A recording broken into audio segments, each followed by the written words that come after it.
when you haven't recorded for a few days, it's really hard to remember how to do a decent intro. So I'm just going to do this instead. Hello, everyone. Welcome back to FairlyDeterminedFM. How are you all doing?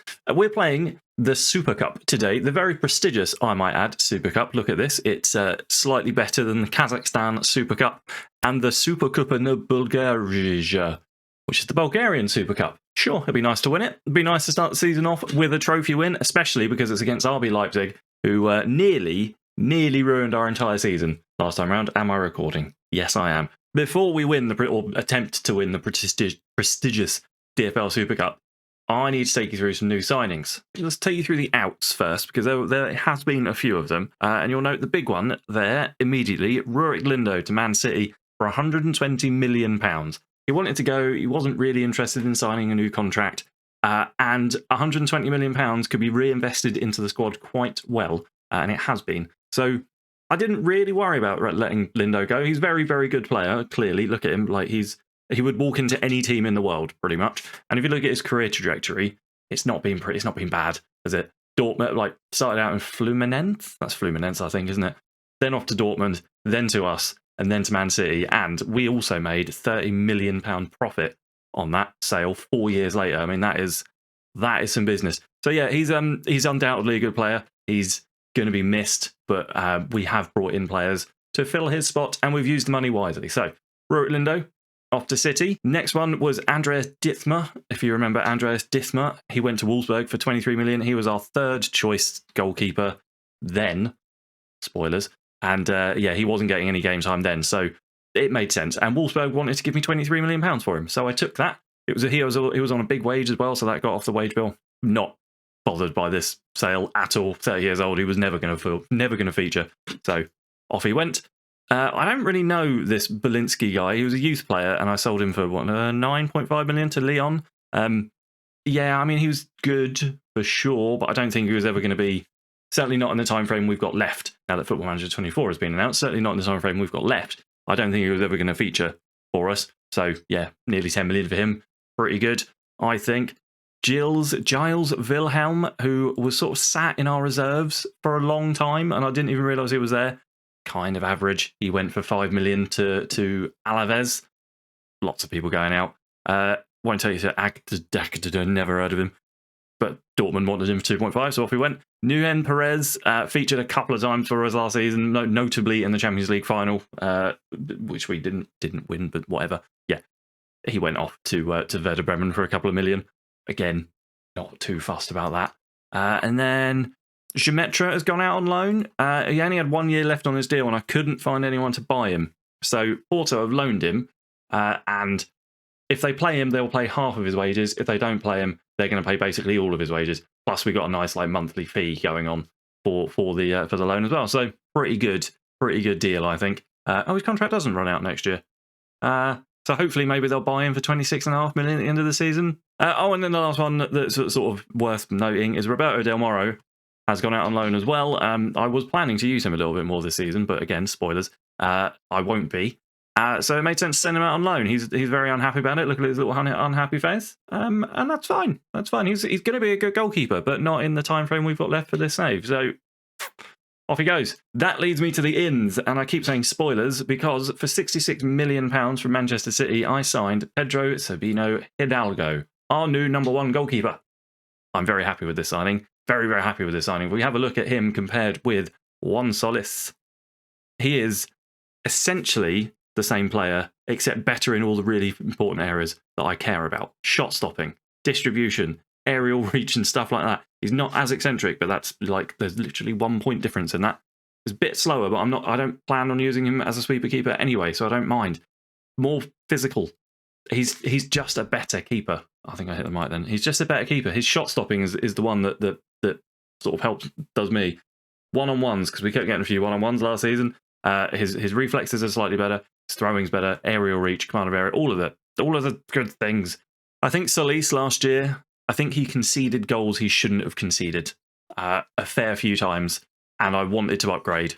My initial idea was to just use Roberto Del Moro and try and force that through, try and force Del Moro to be a #1, but he's not ready. So I had to spend some money. I had to reinvest some of that Rurik Lindo money, and I did that by bringing in Pedro Sabino Hidalgo. I'm really excited. Really excited for this guy. Yeah, it's a good signing. It's a good signing, if I do say so myself.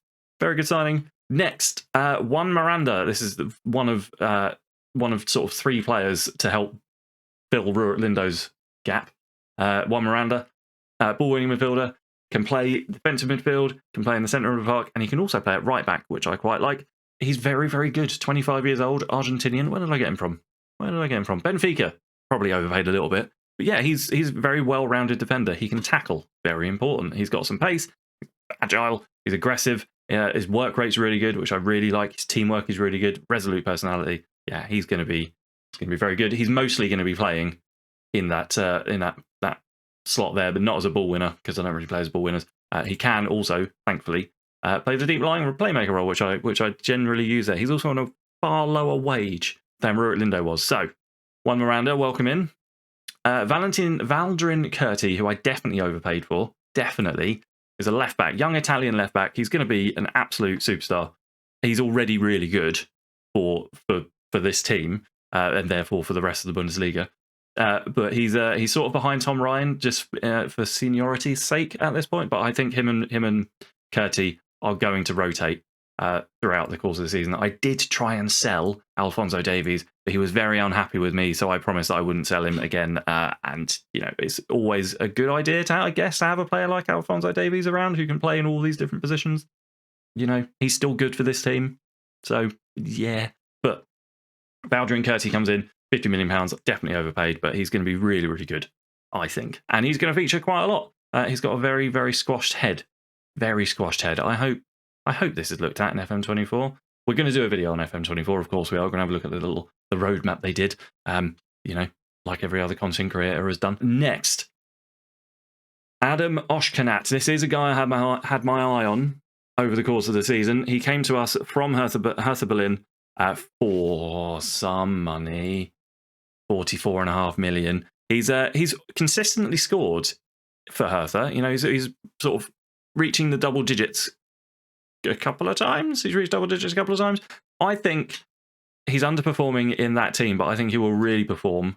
Stop doing that. I think he will really perform in our team. He's pacey, he can finish, he can dribble. Work rate's a bit on the low side for what I want, but his off the ball's good, his decision making is good. Yeah, another resolute personality. He's played well in the friendlies. He's played 5 friendlies, played in 5 of the friendlies, scored 2 and assisted 3. He's played really well. He's played really, really well. And I think he's going to be a really good rotation option for any one of the players in this sort of like trident area up top, on the left, on the right, and occasionally in the middle if we do decide to play a different tactic. So yeah, Adam Oshkanat, very happy with him. German again, so you know who he is. I'm still like half-heartedly trying to get a German squad going. Welcome, Adam. I'm really, I'm really happy with him. I think he's going to be very, very good. Him and Ibrahimi and Gaspard Schutz up top is going to be pretty powerful. Then we got Marcel Seeger. I said that I'd signed him already. Where did I sign him from? From Stuttgart for 25 million, maybe 25 million, 25, 35 million, 35. Stop doing that. 35 million. Yeah, another sort of central defender, but can also play in the defensive midfield role. I had one eye on the sale of Rurik Lindo here as well, so he can play in that position. He's not a great passer of the ball, but to step in when needed and maybe just change his role up a little bit, I'm quite happy with it. I think he's going to be a good player. He's going to be a good squad player for us. Going to rotate, and he'll be featuring quite a lot. So welcome, Marcel Seegert. And then the last one, Eric Quadio, £30 million from Le Havre. This is the guy I signed instead of Julio Augusto, who went to Arsenal for less money because he's an idiot. Yeah, I decided to go ahead with the purchase. The plan was to change the system up so that we would be playing more like this. But I tried it in a friendly and a half, and I wasn't really happy with it. So we're sticking with the 4-3-3 that we played last season to pretty good success. Pretty good success. But I went ahead with this purchase anyway because he can play that Masala role in the middle. He can also, at a push, play in the defensive midfield slot, not in any sort of like defensive way, but he can do it. And you can also play out on the right and in that attacking midfield slot if we decide to do it. So, Eric Quadio, welcome to Bayern Munich. That is all of it. Let's get in to this game. RB Leipzig. Here we. Oh yeah, the board are doing our stadium up. This is playing at the Stade de Munch. The board are doing the stadium up, so we've got this weird single stand in amongst a load of scaffolding at the moment, which I don't hate actually. I kind of like it as a vibe. I think it looks pretty cool. brutalist. That's what they call it, isn't it? Brutalist architecture. Let's skip all this. I don't give a toss about the teams walking out. Here we go. Here we bloody go. Hidalgo saves, apparently, according to that. Free kick, though. Droget, this is roughly from where Caicedo scored. Just over. Just over. Stat-wise, we're having more of the ball. No, not anymore. Leipzig, apparently, are all over us. And they've got another highlight here. Ball finds its way into the middle of the park. Boyer, is he going to get tackled? He is. Ibrahimi makes the tackle, plays in Nacho. Goes back to Ibrahimi. First highlight for us. Ibrahimi shoots. It goes over the bar. But that was a bit wayward. Pretty even game, it looks like. Looking at the stats, it's pretty even. Like, the possession is shifting between us having more of it and them having more of it. Nobody's shooting very well. It's kind of a boring cup. Final game for a boring cup that nobody really cares about. It's the Community Shield, isn't it? Really, isn't it? Kirill swings the ball in. DeLitt, header, hits the bar and goes over. I say the Community Shield's boring, but if Brighton won it, I'd be mad. I'd be ecstatically mad. So, you know, it's one of those. It's one of those. If you're a big team, you probably don't really care, but if you're a smaller team, you'd quite like to win it. Our goalkeeper's the best player on the pitch, which is good. Solis would have let one of those goals in, probably. Probably. Not good enough. Not good enough, boys. I'm not going to make any changes just yet. Although the two changes I could make right now would be, but where is he? Guardio to come on for Musiala, and then Oshkanat to come on for Ibrahimi. Those are the two changes I'm probably going to make in the next 15 minutes if things don't start improving. So we're going to keep an eye on Musiala, we're going to keep an eye on Ibrahimi. Junker's picked up a knock, so we're going to have to bring on maybe Seeger and push Walther out to the right-hand side. So that's probably what we're going to have to do. We've got a man down here, and Leipzig are attacking. Miranda, though, brilliant defensive header from him. Still ends up back with Leipzig. DeLitt with a good tackle. All ends up back with them. Oh, God, it's a calamity. An absolute defensive calamity. Yeah, we're making changes. We're making changes. Junker's going to have to come off. Walther out to the right. Seeger on in the middle. Guardio on for Musiala. No, Havertz. No, let's have Guardio on. Where is Guardio? Guardio? There is Guardio for Musiala. Okay, brilliant. And then we'll have Oshkanat on. It's a terrible goal to concede. An absolutely terrible goal to concede. Really, really poor. 9 shots. 10 shots now, 2 on target. Nobody's playing very well. Guardio's picked up a booking. Lavia's on a 6.6. Nacho's on a 6.6. What's going on? Nacho can come off for the Cat. Havertz can come on for Lavia. Yeah, sure, why not? Tom Ryan can come off. Let's have Curti on for Tom Ryan. No, I can't make any more subs. That's my lot. That's my lot. All right, that's my lot. We're gonna stick with this. We're gonna stick with this and see what happens. 75 minutes. 75 minutes. We're gonna switch it. We're gonna switch it to that and see what this does. Go attacking just for the last 15 because we had no highlights at all. It's been a really poor game. It's been one of our worst for a little while. Yeah, not exactly a glowing preview of oh my God, Havertz, go to the ball. You've got to go to the ball. It's not exactly a glowing preview of our season to come, is it? Losing this, and in such a poor way as well. It's just a really poor goal to concede, and we've made nothing. Absolutely nothing. They're all over us. I would have liked to have won this. I would have liked to have made a statement, put a statement performance out here for our season. And if we have, that's not very good as a statement. That is actually piss poor. Skip. Don't want to see it. Don't want to see it. That was a terrible performance. An absolutely terrible performance. I'm yelling at all of them. Not happy with that at all. Not happy with that at all. It was rubbish. Don't want to see that. Get out of it. I'll see you back here very, very shortly for the next games. The next games, you would hope, we'll play better in. So we've got Gross Bardorf, first round of the Pokal Cup thing.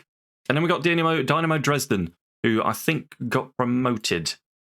Yes, they did. So they won 2 Bundesliga. So Dynamo Dresden away is our first Bundesliga game. So hopefully the next episode, we will win both of those games comfortably and we'll actually be sort of a little bit confident about the season to come, because based on that performance, I'm not very confident at all, which is nice. That's very nice, having spent £250 million almost.